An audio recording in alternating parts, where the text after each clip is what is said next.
السلام علیکم، آپ دیکھ رہے ہیں ورلڈ نیوز HD پاکستان۔ خبر شامل کرتے ہیں محمد یاسین کی اس رپورٹ کے مطابق۔ پاکپتن سوشل ویلفیئر دفتر کی طرف سے کمیونٹی ڈیولپمنٹ دفتر میں شجرکاری مہم کا باقاعدہ آغاز۔ Pakpattan community development office Pakpattan میں شجرکاری مہم کا باقاعدہ آغاز کر دیا گیا۔ اس موقع پر madam Madiha Gilani, deputy director جناب Shahid Sukhera, assistant director Ghulam Rasool Pakistani green Pakistan, Shabbir Babar صاحب شجر دوست اور میڈیا نمائندگان نے پودا لگا کر مہم کا افتتاح کا باقاعدہ آغاز کیا۔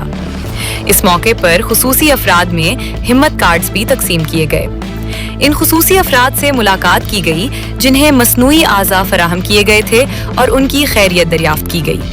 تقریب کا مقصد ماحولیاتی بہتری کے ساتھ ساتھ خصوصی افراد کی فلاح و بہبود کو فروغ دینا تھا۔ سوشل ویلفیئر اینڈ بیت المال ڈپارٹمنٹ پاکپتن